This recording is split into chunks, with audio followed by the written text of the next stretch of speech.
Actually, Eric, one more thing. Can you see the PowerPoint on that we're sharing through Zoom? Yes, I can. Perfect. Thank you.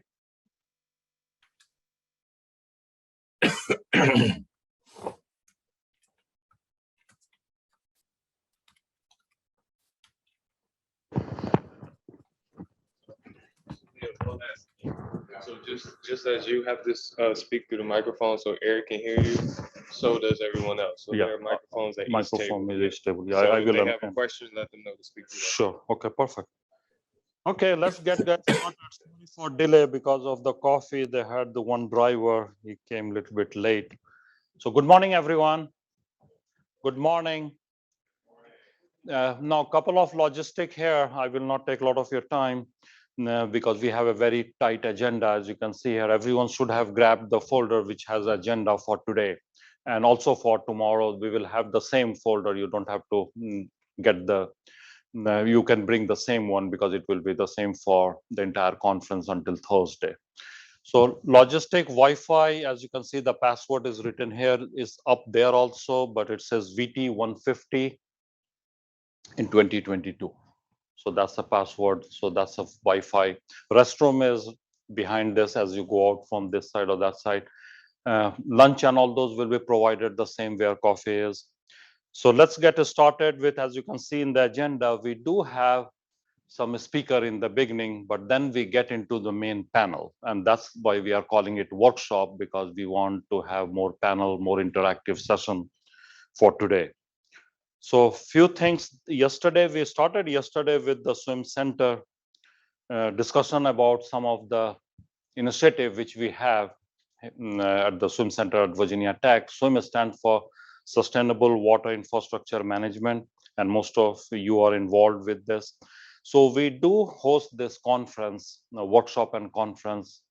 Last in person was 2019. So last 2 years we held in the virtual environment because of the COVID.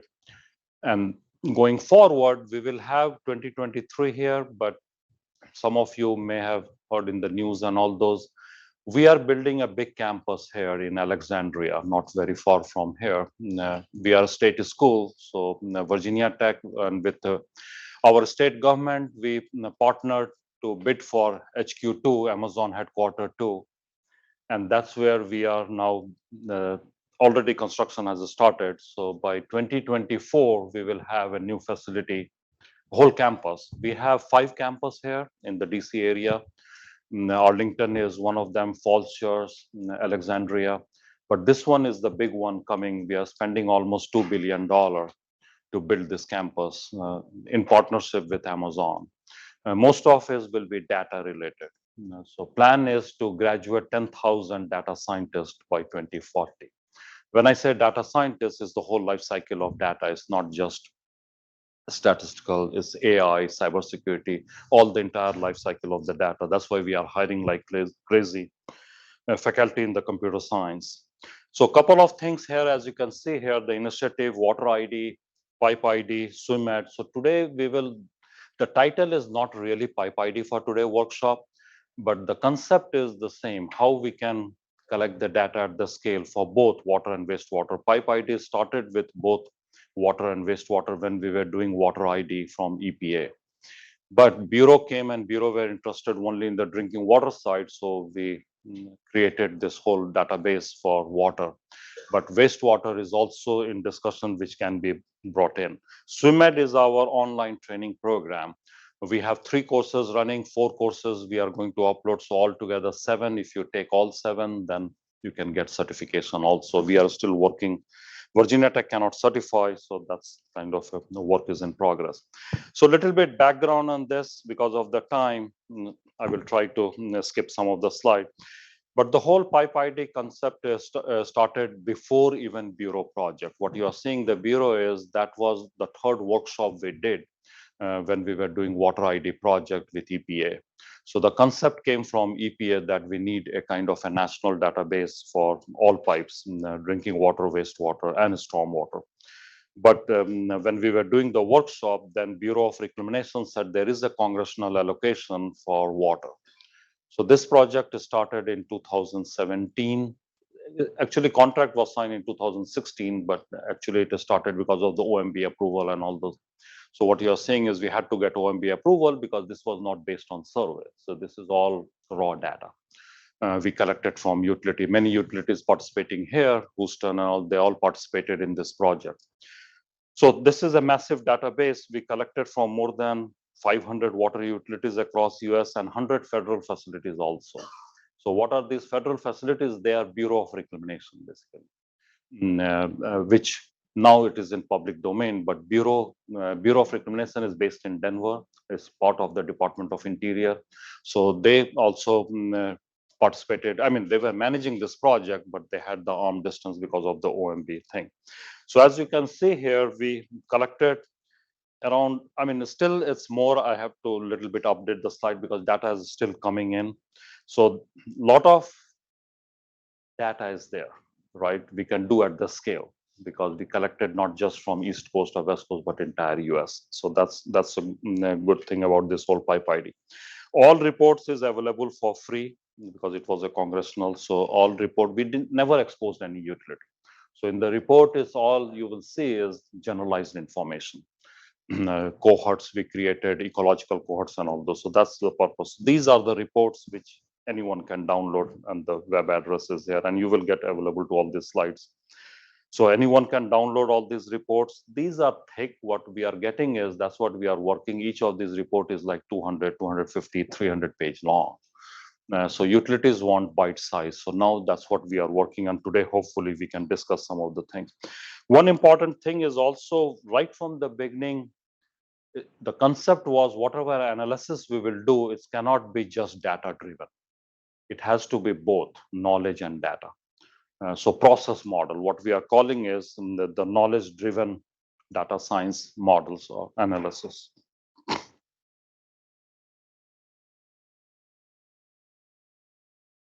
Great, thanks. So that is also very important because this concept is really important when you go for AI, artificial intelligence, or any machine learning. So that's why right from the beginning, we thought that at some point we will go into that machine learning.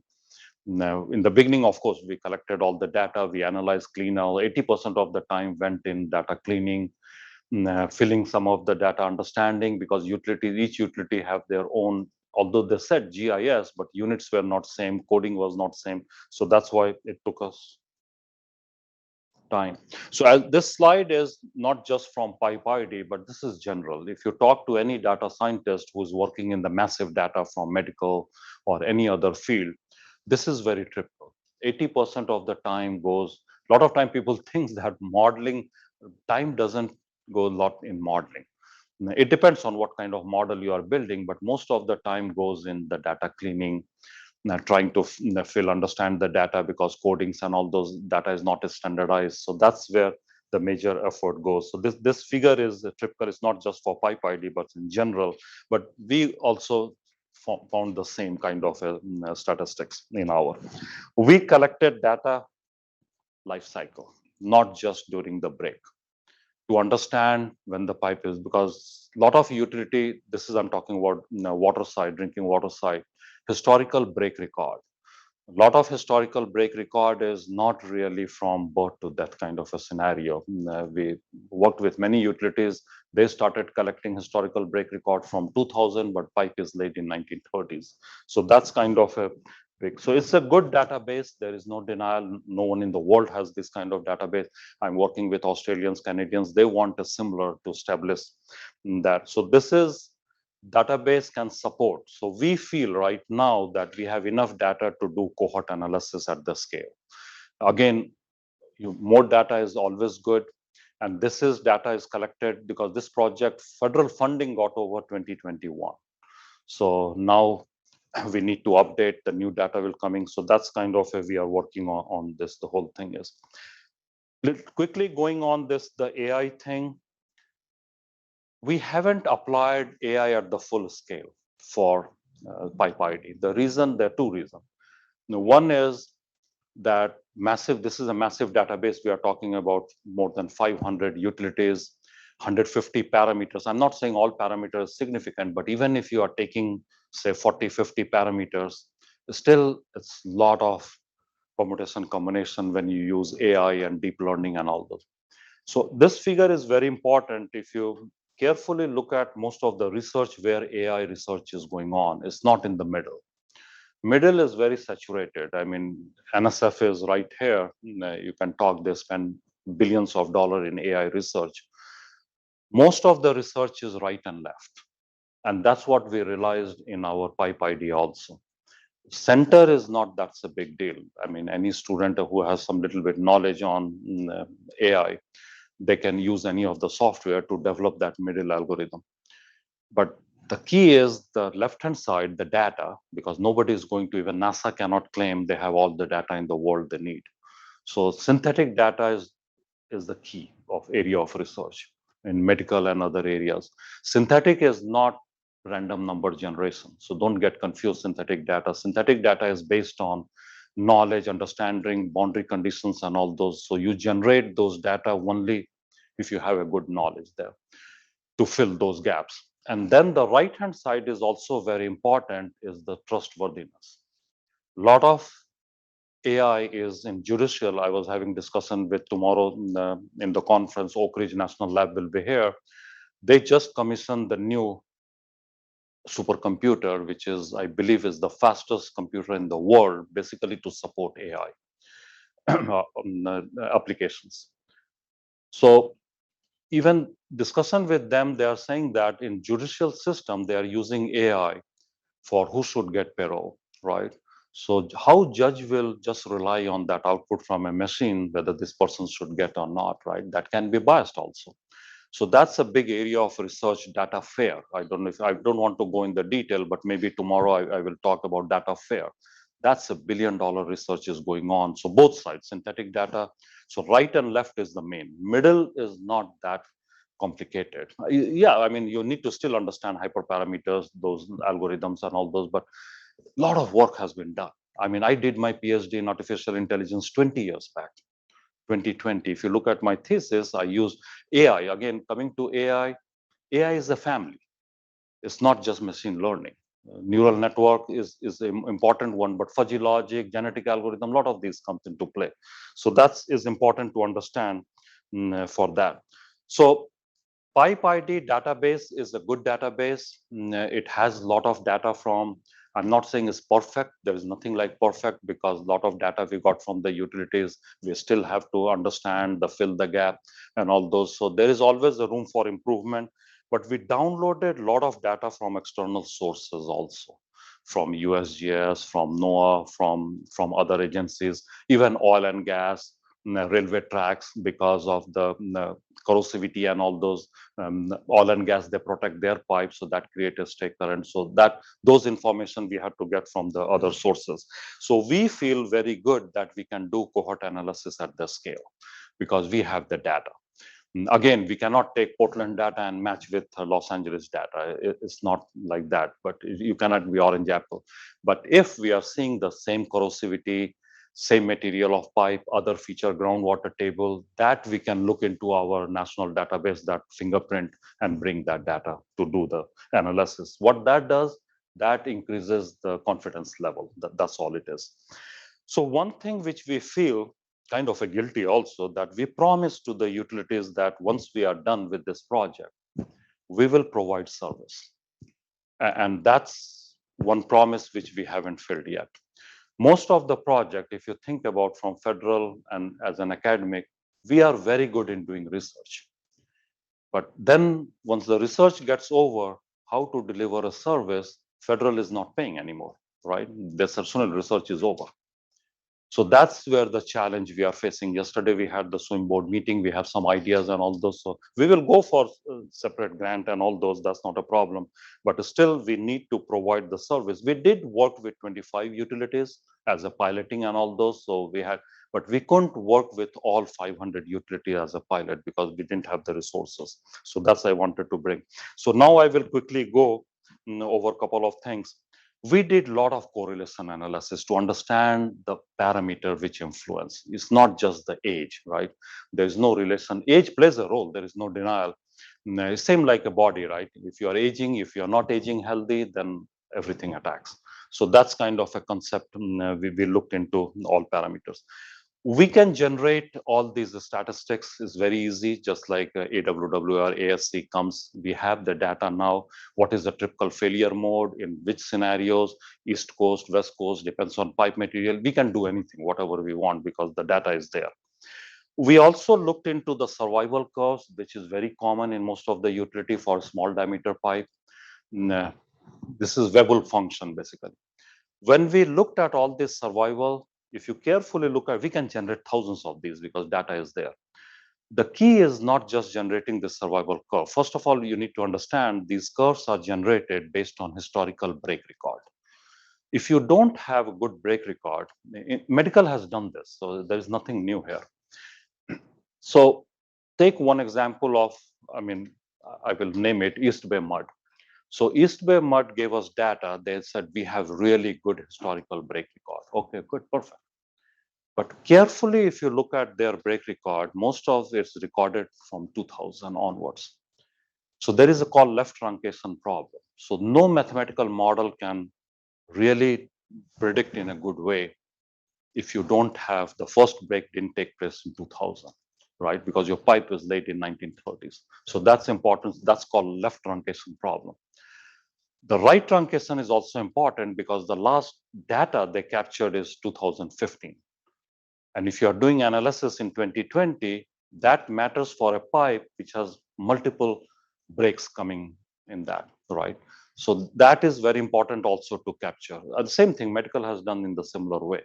So left truncation, right truncation, you need to take care of that before you can generate that. So better is you develop performance curve instead of Weibull curve. But I'm not saying that this is good because you don't have condition assessment data for a small diameter. So this is a good screening.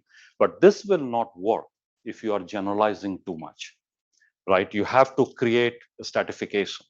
What that means is that you cast iron, if you segregate cast iron by line, unlined, or you segregate by pre-1950, or you segregate by more corrosive soil. Now, the problem with utilities are political boundaries. Their boundaries is limited, right? So the moment you start stratifying this, your sample size reduces. And any statistician will tell you that data size reduces, nothing, you will not get any confidence. So that's the beauty of Pipe ID is that we can bring data from other also, not just from one utility to develop these kind of a confidence. But performance is the better because you're not taking just one parameter historical break record. You can still improve historical break record with other parameters, just like I mentioned by stratification, but that becomes very difficult. But performance curve is the best way to go, transportation and other industry, and that's what we use. But this one works well if you have a good data, right? Condition assessment and all those time dependent data also, because you cannot predict anything if you don't have good time dependent data. Then, of course, the risk and all those. We looked into many risks from all over US, how they have developed, and we tried to came with a little bit comprehensive. And then our economic analysis is also very important than you do, because it's not just matter of likelihood and consequence, but it's also, is it worth it to go and replace that pipe or wait until it fails before you replace it? We did piloting, as I mentioned earlier, with 25 utilities to just make sure that our assumptions is right. No model is right. I mean, you cannot claim that any model, even if we built our model, is better than, say, GHD or AECOM or other model. No, it's not a model. Math is not a problem here. The key is what data you are using, what assumptions you are making, because you are not going to get all the data. So we did sensitivity analysis based on our knowledge, if a soil corrosivity is high or low and all those, to see how model is behaving based on knowledge. That any modeler does that. So we did that, left-hand side, what you're saying. Then we compared also with existing utility model, what their model is saying. And if it's not like saying that their model is bad or good or our model is good or bad. We are academic, we are not selling anything. Just to compare that why our model is not mimicking the reality. So that is the middle one. We also did the right one is the ground truth, because even if you are comparing your result with another model, it's very difficult to get the ground truth, right? So still you have to do the ground truth. So we partnered with some utility like WSSC and other, where if they are doing coupon testing and all those, so that we can get a ground truth. And that's how we calibrated some of these models there. The small utility, this project started, the concept from Congress was also that this cannot just help big utility. You guys have to make every effort to help a small utility. But the challenge we faced is a small utility. They said, Sunil, we don't have data. We don't have resources to go and collect. So whatever you guys can find, you can help. So we feel now we can help small utilities, to, especially from the digital divide point of view. I live in a small town, Blacksburg. Pulaski, Blacksburg is still good because Virginia Tech is there, but Pulaski County, the neighboring, they don't have, so they don't even have GIS, forget AI. They can't retain a GIS person there. So if we can provide some of these to them, just like you log into Google, Facebook, and although you don't care what server and all those. So that was the concept also of this project, is how to provide service to them. What we need from them, very basic parameter, basically, right? And then other can be brought in from the knowledge and all those to provide that service that we haven't done well yet. So I will just wrap up this one project. So this project we just started this year, and you will hear more tomorrow. We partnered with this is again congressional under Secure Act. They want to develop a national water loss program. So now we are trying to bring Pipe ID with USGS. They collect a lot of data from River Lakes stream. So I don't know if you have heard the new initiative from White House. It came from United Nations. The way we calculate GDP of any country is not right, right? It's based on industrial revolution, the product and all that. The natural resources should also be a part of the discussion in that, and water is one of the natural resources, right? So that's where this is. So this is part of the bigger picture of natural capital accounting. So how we account for each and every drop of water, not just for the human use, but also for all species and all those. So we are going to bring this massive from not just Pipe ID infrastructure data, but also from natural resource to really account for water from raindrop to tap. That's the concept of this. Of course, they want AI. Everyone wants AI, but AI is not really will do any magic unless we have all the right data, all the understanding, and all those kind of things. I just wanted to end with this slide. There is a bill in the Congress, in the House right now, to create a national water data hub. They are asking for $25 million per year for 5 years. This bill is in the House. It hasn't gone to the Senate yet, but it has a bipartisan support. So hopefully, even if it doesn't come $25 million, still is good money coming in. So I want to be aware of this, because this is important to create. I'm not saying this is just for Virginia Tech or just for Pipe ID. They're looking at creating a national water data hub. So that I will close here. Graham, if you can come, the questions and all those we will take later to catch up with some time. Anmol, can you pull his presentation? Morning, everybody. So, just talk about Pipe ID in particular. I was chairman of the Pipe ID. I probably should for the people on the phone. I'm stepping down from my committee responsibilities because I'm a short timer now. I'm retiring in 2 years, and so somebody else needs to pick up the charge. And I work for a little bit different company than the most of the people that are on the data analytics side. I work for Structural Technologies, which fundamentally is a construction company. That's it. Yeah, up and down, right? Yeah, up and down. Yeah, okay, great. There we go. So Structural Technologies, on the left-hand side, we're basically the engineering and products. We develop products that are installed by our construction partners on the right-hand side.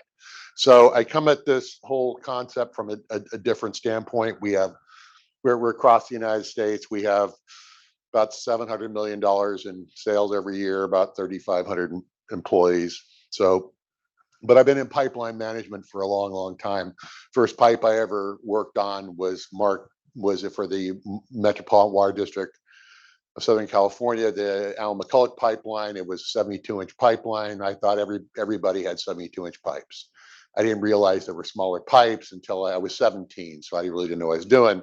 But I've always been in pipeline management, and I don't necessarily think of large diameter pipes as an asset. We can talk about that because an asset is a financial term. I'm not a CPA, I'm an engineer. And really, nobody ever really wants to replace their large diameter pipes. They want to maintain them, renew them, whatever.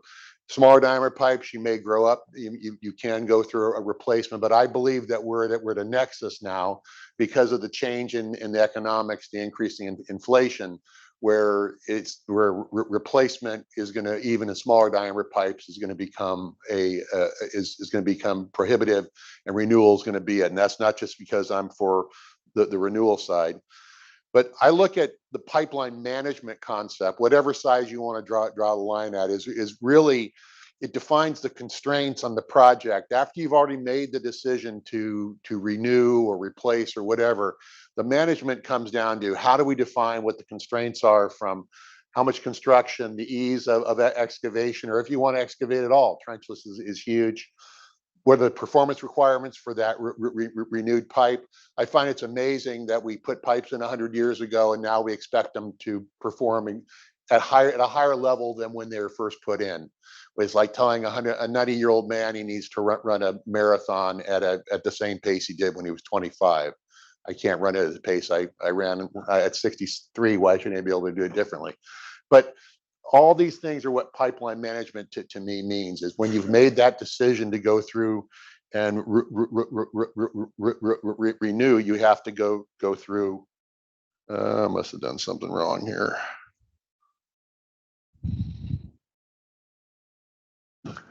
So anyway, but this comes down to my fundamental difference. The transmission mains, large diameter mains, are different than small diameter mains.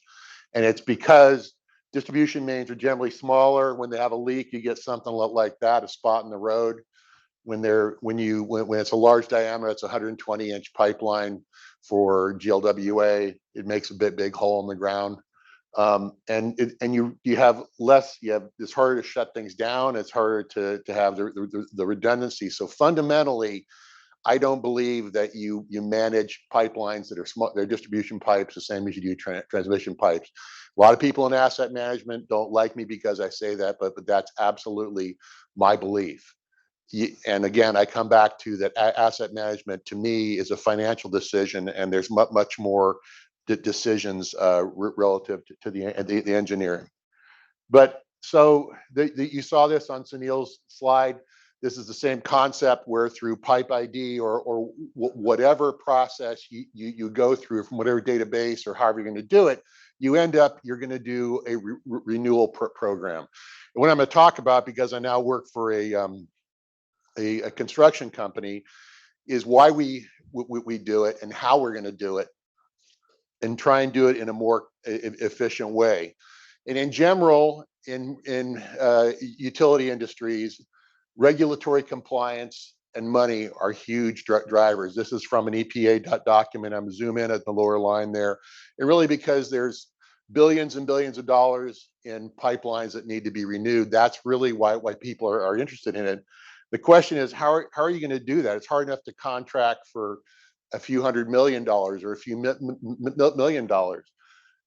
And what we're finding is that on the structural technology side, on the contracting side, is a progressive design build is uniquely suited for pipeline management program. And we've all heard of design build. I did my first design build project in about 1996. I didn't even know I was doing it. And now it's become all the rage. But the whole concept is it's an alternate delivery where it's more collaborative, and you don't necessarily know exactly what you're going to do when you start the project. Anybody who's ever rebuilt a bathroom in their house will tell you that you got into it, you had no idea what you're going to be doing. You tore the walls out, and all of a sudden you're standing there with studs. You weren't planning on doing that, and that's what can happen. But the point of progressive design build, in my view, for pipeline management is it accelerates the delivery and minimizes the amount of shutdowns that you do. When you go to shut down pipes, it's a great pain. And so if you're going in there to inspect, you may as well go in there and make whatever repairs you possibly can. And if you're going in there, you want to shut down as few times as you want. The concept of design build is very, very, very simple, shown here.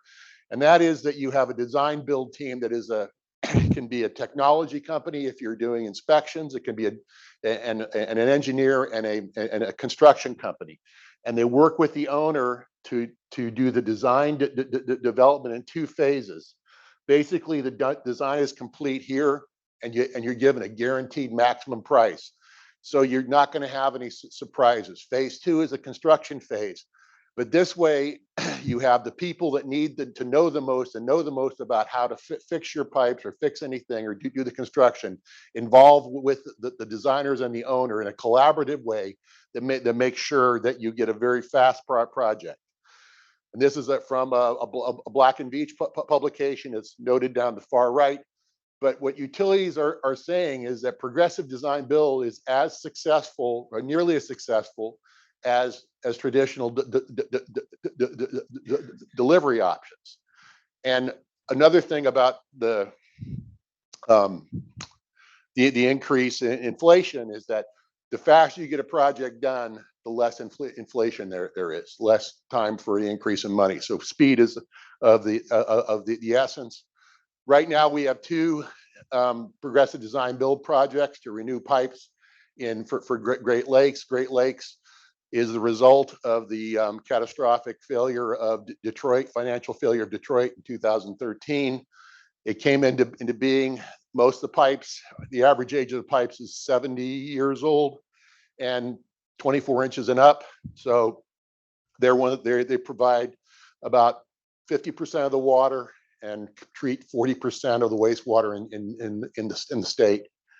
So we have 2 projects total. One is called Garland, Bewick, and Hurlbut, or GBH, and it's cast iron mains, and that is a nice clean geometry. The other one, which is 7 Mile, Nevada, is our lock bar steel and riveted steel. That is not a nice clean geometry, but the advantage that we have in the design process as a construction is that the constructors are helping to select how you do the renewal in the most cost-effective way, and it's working out very well. We're at about the 30% design level, moving towards construction in about 2 years.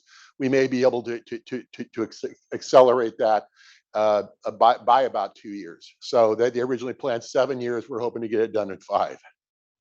So the last thing is, the GLW had already decided that these pipes were at the end of their life, and they wanted to renew them. There was no condition assessment, but there's a modification of progressive design build where you just change. It's really, you do you investigate the structure, identify what the needs are, design it, and construct it. And really, this is done mostly on emergency repairs, but there's no reason why it can't be fit into an overall program for managing a pipeline, because again, it makes sure that the people that have the most knowledge are involved in the design and the construction process. You have a single point of contact, and the owner is involved all the way. I've tried to catch up a little bit of time. I think I was somewhat successful. This is my last plug on data. Okay, I'm at a data conference. I have to talk about something on data. So I think the future of big data for linear assets is real-time use of monitoring information. In particular, the simplest one is are pressure events. It used to be very expensive to get high-speed pressure monitoring. A very long story about the city of Los Angeles that it was the one time that the corrosion engineer was actually the hero of the story. Sometime if you want to hear that story, I'll tell it to you. But it all came down to recognizing from the failure mechanism that they had surges. You said, we don't have any surge. I said, you have surge, you have longitudinal splits.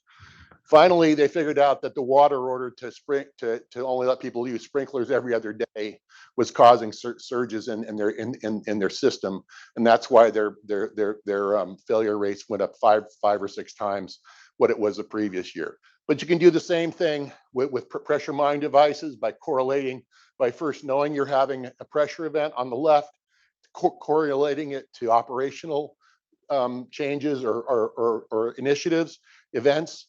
And it's the easiest thing to tell an operator that he needs to change how he does something or put the mechanics in for it. There's almost no capital expense, and no operator I've ever met ever started the day saying he wanted to do a bad job. So with that, I hope I've caught up by a few minutes, and I thank you for your time and attention. Take question on all those in the panel as we do. WSSC, representative from SSC. No, Anand, can you put Eric?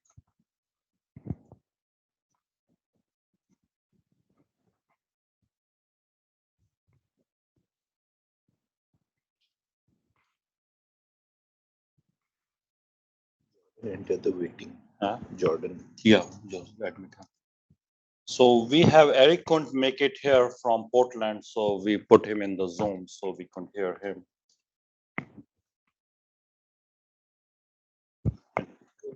Sound is connected, right?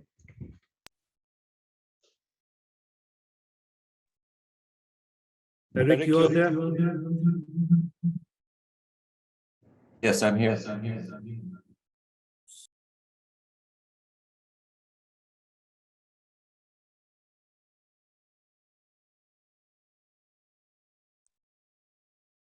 Just projecting in the Zoom, right? Yeah. Should I call IT?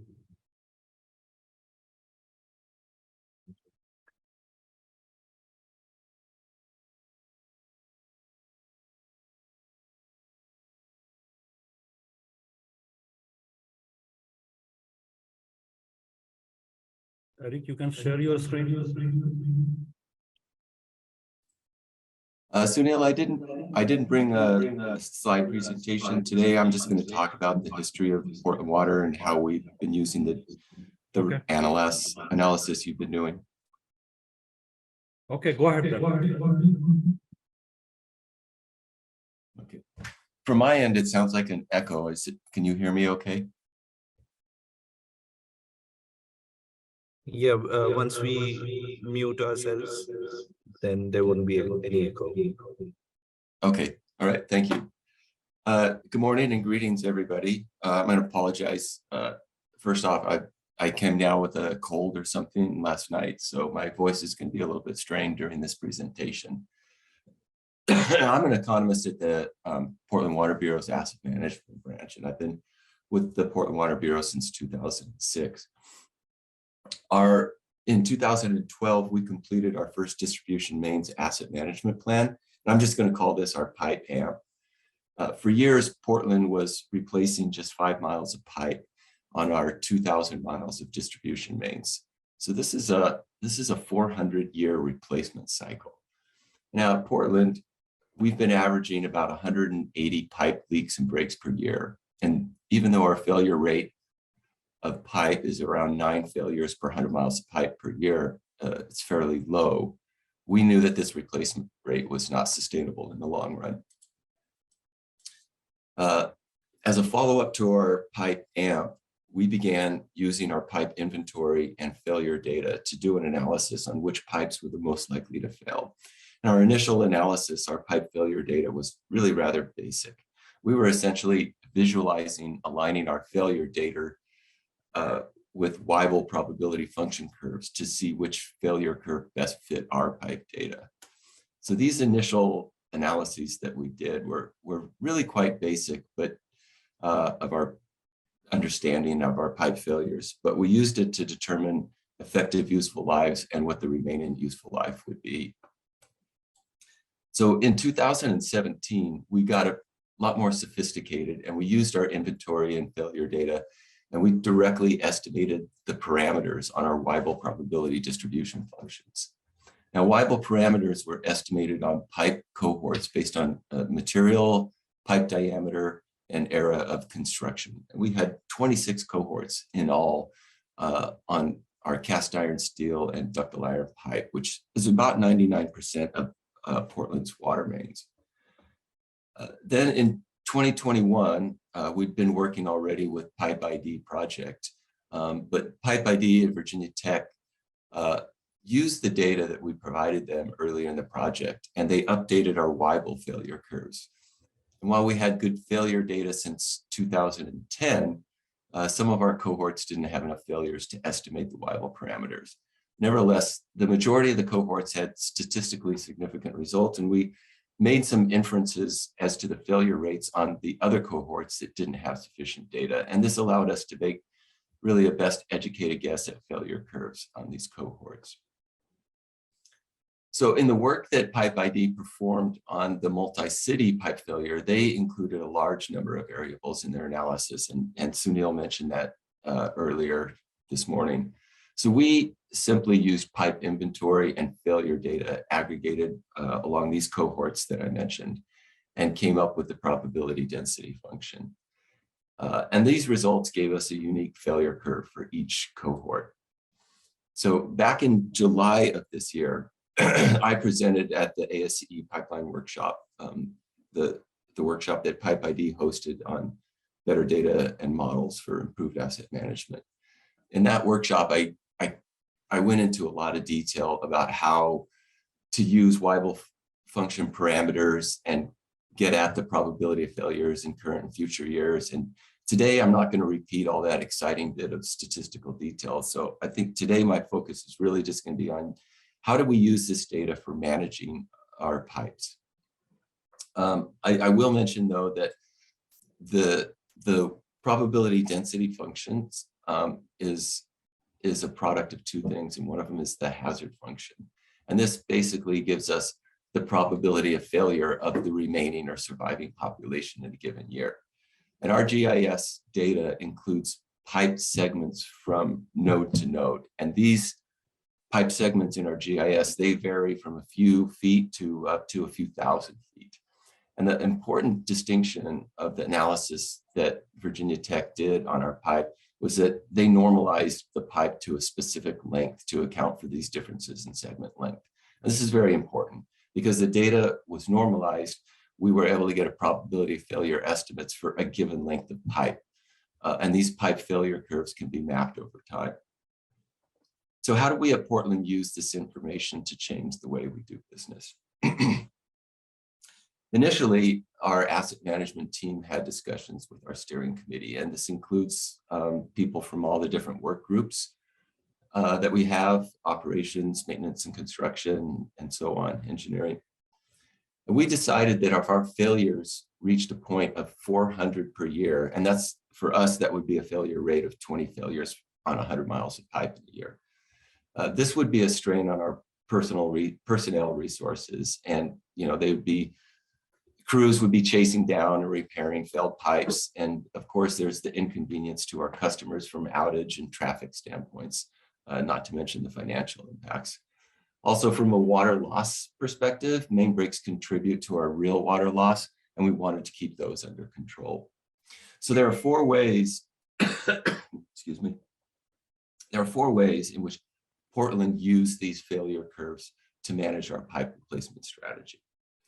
So first, it was determining how much pipe needs to be replaced to keep our failures under 400 per year.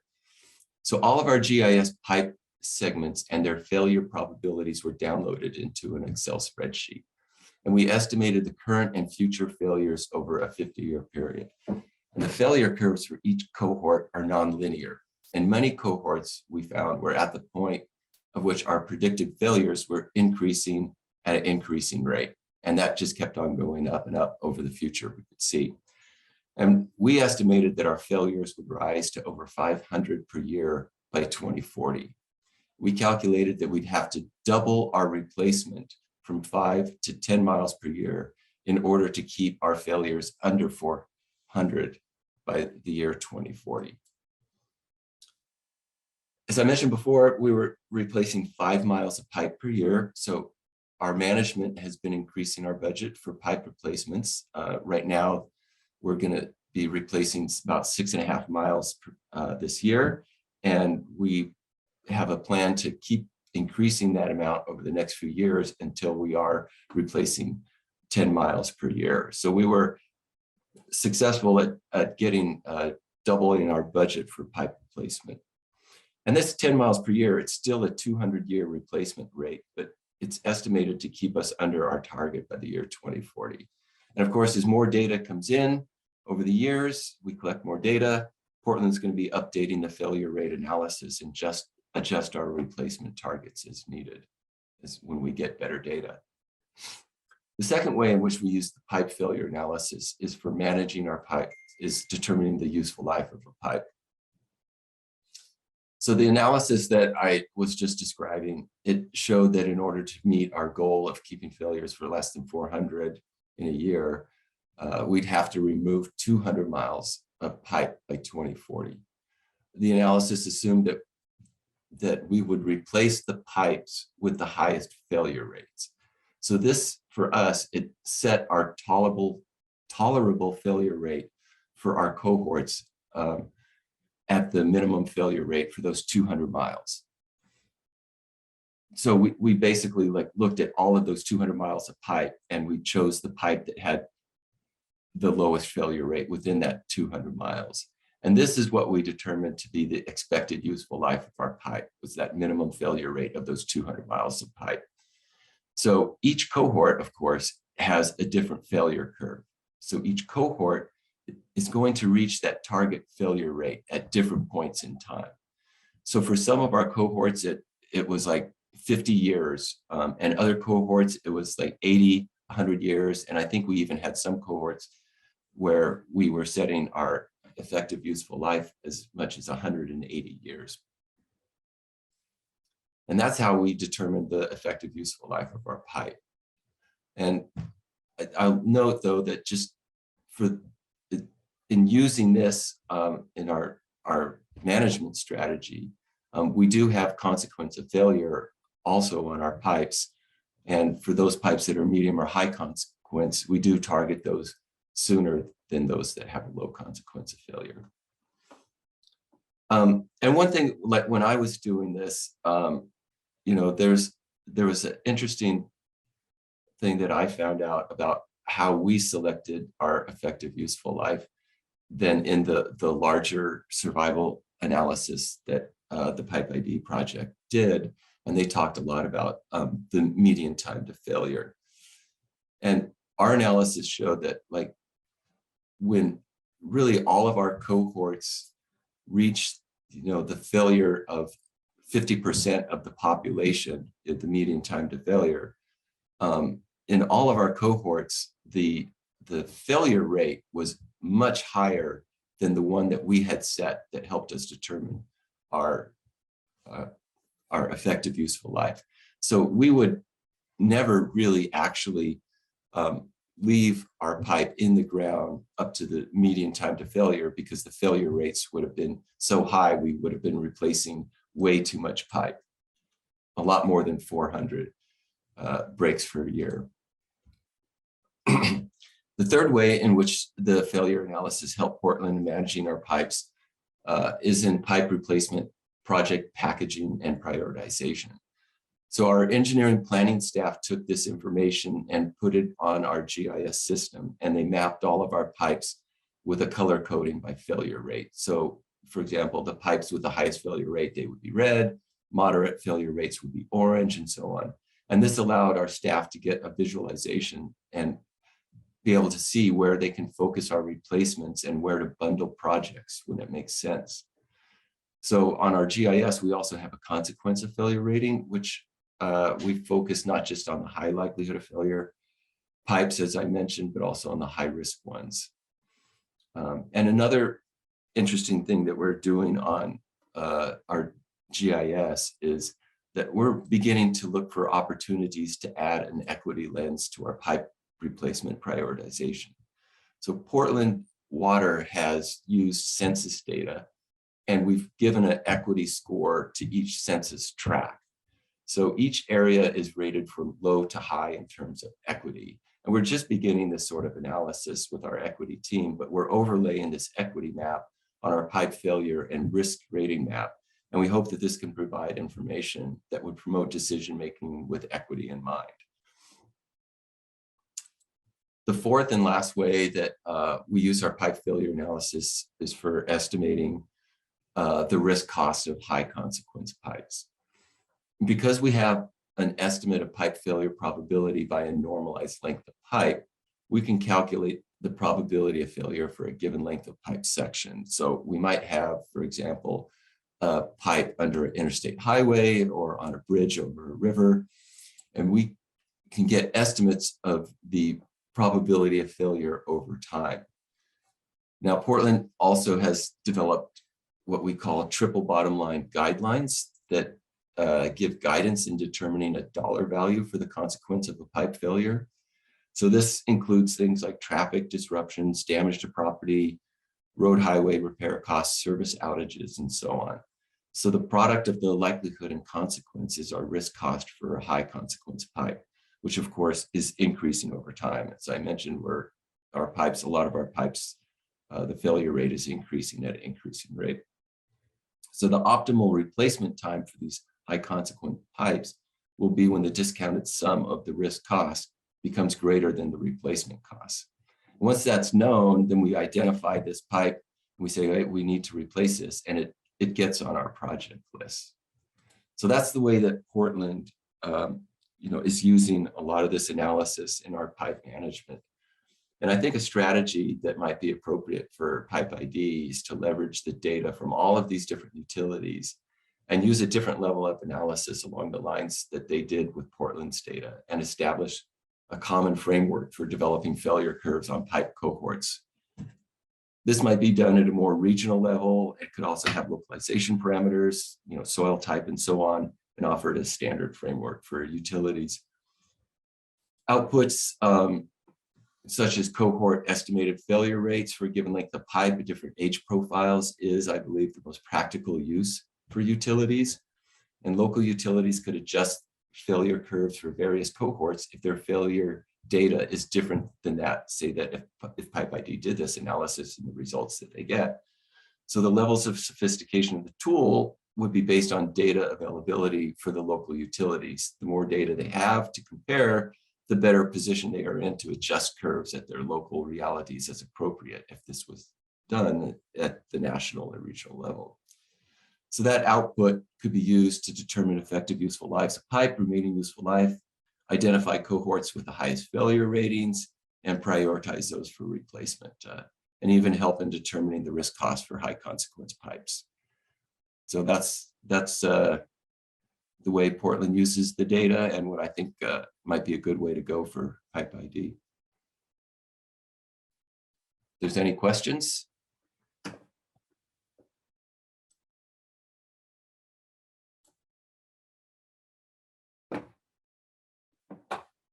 You can then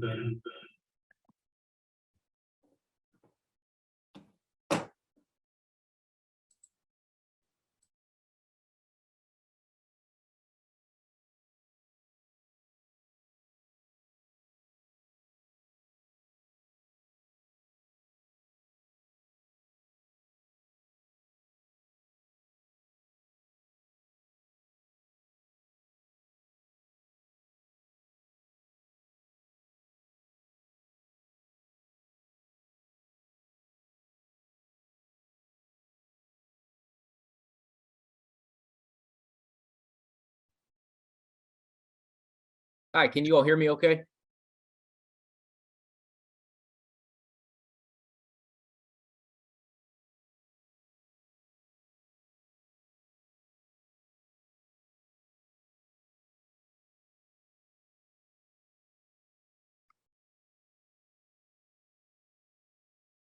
And can you see this?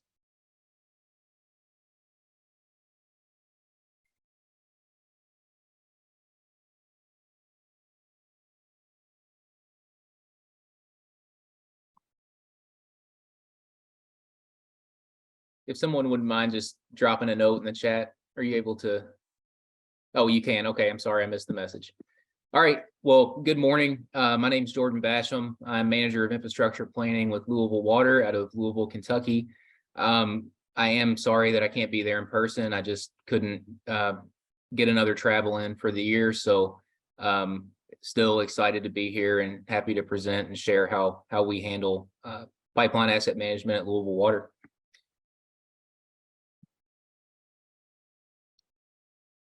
Sorry, I'm getting a little bit of delay here with my PowerPoint. So I'm going to go through an overview of Louisville Water System, some of our capital priorities, and then what we call our MRRP program history. So that stands for Main Replacement and Rehabilitation Program. I'll probably use that acronym a lot. And then I'll go into our asset management roadmap, including some of our recent accomplishments and kind of what's on the horizon for us with improving pipeline asset management.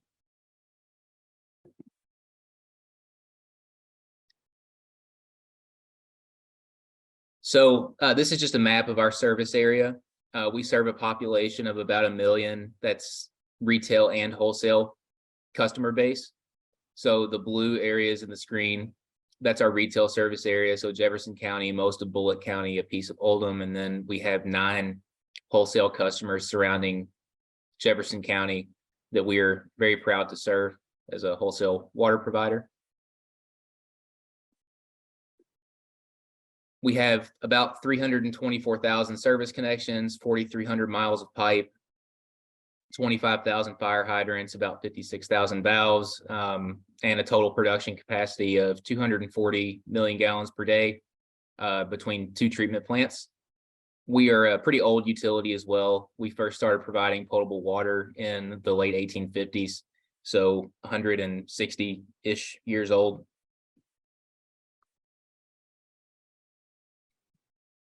This is a histogram of our pipe by material. So you can see, you probably cannot read the codes at the bottom, but the big bar on the left is our cast iron cohort. So average age of approximately 70 years, about 1,200 miles or so.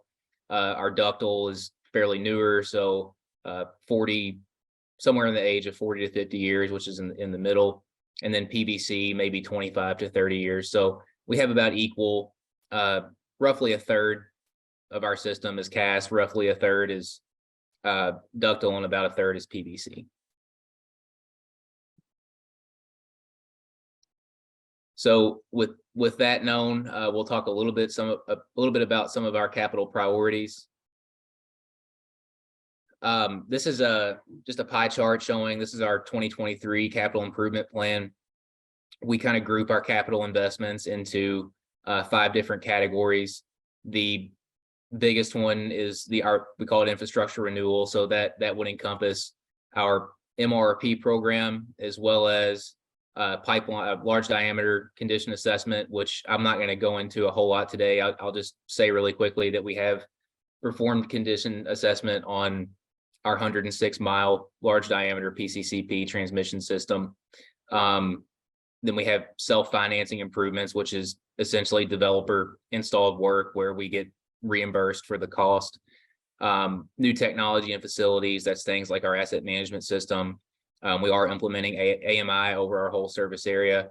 And then growth related improvements are, transmission and stuff like that for wholesale customers. And intangible assets is, I won't go into that. It's a very small category.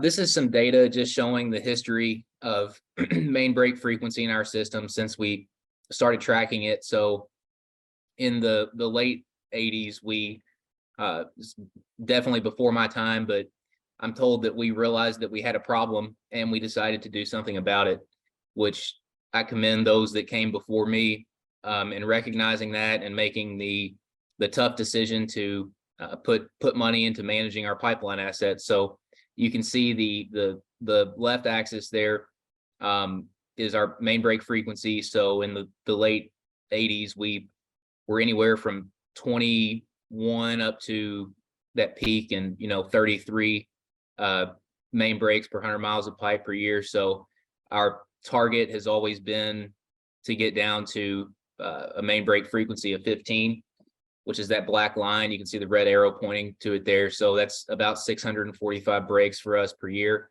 Over the past, I guess, 35 years or so, we've really had a sustained investment in our MRP program, and that has helped us drive our break frequency down to 13 or 14, somewhere in that range. This is about a year out of date, but one of the issues I think that we've seen recently, we've had a target of a 1% annual replacement rate, so 100-year replacement cycle. We were working to scale our capital budget for MRP up to that. Prior to COVID, we were at about 0.4%.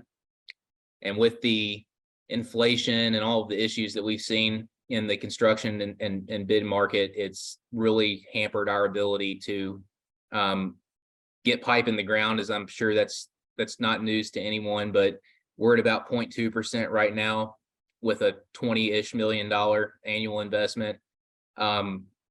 Definitely not a sustainable number, but we're trying to keep our fingers crossed that bidding conditions improve enough to where we can start to scale that back up. So just a little bit of information on where we are. We're in a good spot right now, but we're not super comfortable with that lower than our target replacement rate. So I'll go into the history of our MRP program a little more. We have done it different ways over the past 35 years. For probably the last 15 or 20, it's been and by the way, please don't try to read this. I just included this so in case anyone wants to see what we consider, you could pull up the presentation at a later date and see what's in our the inputs for our analysis are. But we've, like I said, for the last 15 years or so, we've primarily looked at net present value of the pipeline asset as the candidate for, or the criteria for replace or don't replace, and that's still what we use to prioritize our system. It's not while it's the objective number that we use, it's not the only consideration. I mean, we will sometimes bump up or defer a project, if say there's road work happening or some other efficiency that we could realize by doing a project sooner than otherwise the data would suggest that we do it. But just on a real high level, basic facility asset information, break leak, including cost information. We look at the trend that has been occurring for breaks on the pipe segment. And then all of that ultimately goes into what we call the economic justification table, which just compares the cost to continue to maintain to the cost to replace the asset. And that's the net present value ratio that we use to make a replace or don't replace decision. Also, what we call environmental factors. It's kind of it is a criticality approach. I mean, there's considerations of service types in this analysis. Known major healthcare or industry, those types of customers will help bump that score up and kind of add a multiplier to the environment, to the economic justification table. That is something that we're working to expand, and I'll get into that a little bit later about how we're working to kind of better flesh out our criticality into its own module. But basically, this is just a quick screenshot of kind of what we ultimately get as an output for our analysis. It's this Excel sheet you can see over here to the right, but all that information goes in, like I said, to a net present value ratio that says this is worth replacing or it's not. As a side note, this really isn't the reason that we did this. I mean, it was a known benefit, but just on the staff time alone of managing our MRP program and scoping projects annually, we probably save about $30,000 just in my department using this automated method. The benefit is that we now have, we're an Oracle asset management system company, as well as most of our other systems of record are Oracle based. And so we've got, the kind of pinnacle, I guess, or at least the most expensive and the most robust systems that we've got, and we can get. And so we use those to really serve as a repository for all the information that we need. And then we kind of go and pull out of those databases and combine all that information. So the alternative, the way that we used to do it, was manually going and pulling work orders and costs to populate this information in the spreadsheet, which it gave us good information, but it was very labor intensive. So the $30,000 direct O&M savings for staff time. The other major benefit, when we have, say we have a main break and our operations department will be like, do you want to fix this? You want to replace it? What's your call? Well, it's a whole lot easier to manage that when you go in GIS, you run a report on the main, and then you get all this information in 5 minutes, as opposed to saying, hey, can you spend the next 3 hours to a staff member? Can you spend the next 3 hours analyzing this main? And then all the while, MDO, our operations department, is out there waiting for an answer. So that's a really big benefit as well. And it also just helps, this process in general just makes for a really strong business case for how we justify our capital investments in pipeline assets. So this is sort of just a screenshot of the end result of our analysis. So we ultimately get a heat map. Those mains are shaded based on their net present value. So we'll look at the density of net present values in an area and use that to package the pipe segments. That's currently kind of a manual review, but it's not overly cumbersome when you're already at this point to be able to visually kind of hone in on a neighborhood or a few blocks and say, yeah, that makes a lot of sense to do a project here because of close proximity of high value mains. So again, as I said, that final metric for how we shade our pipeline segments is that net present value, the cost to maintain over the cost to replace.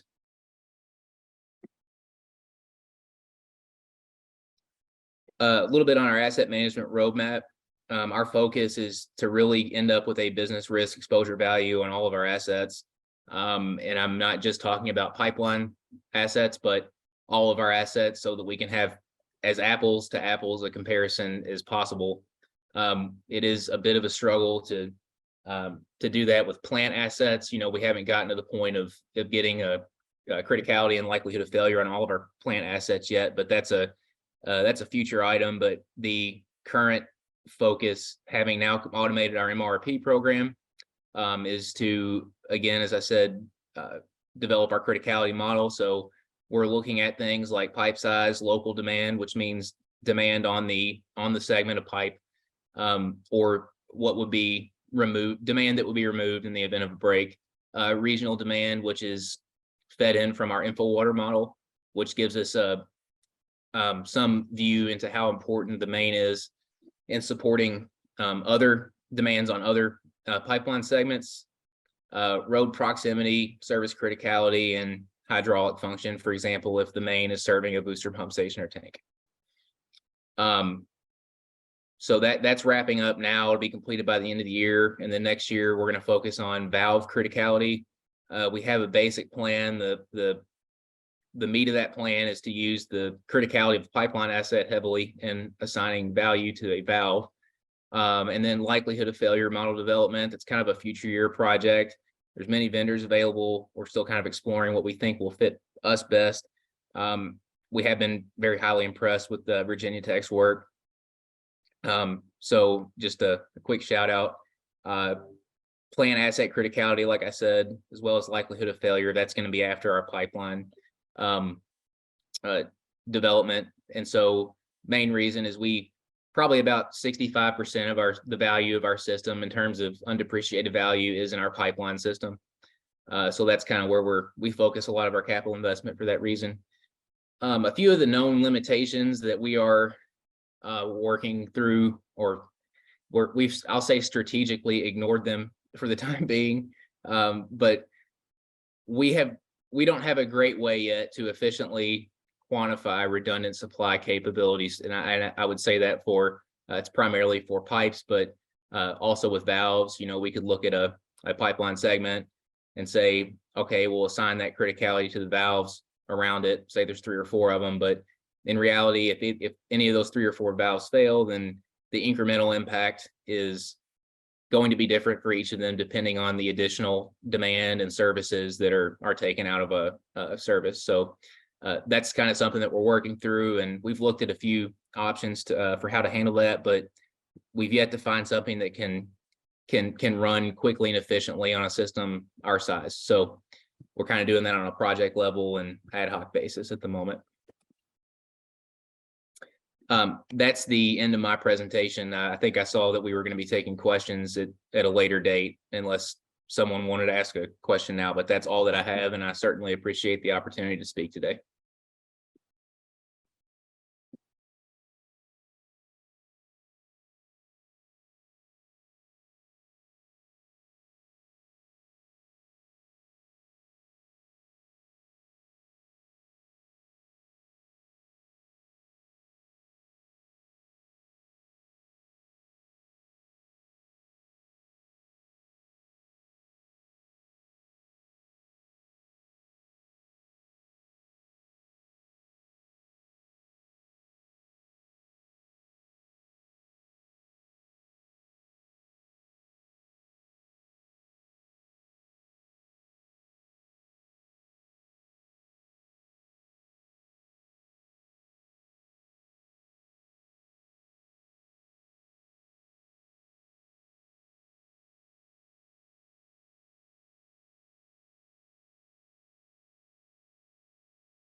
Oh, there we go.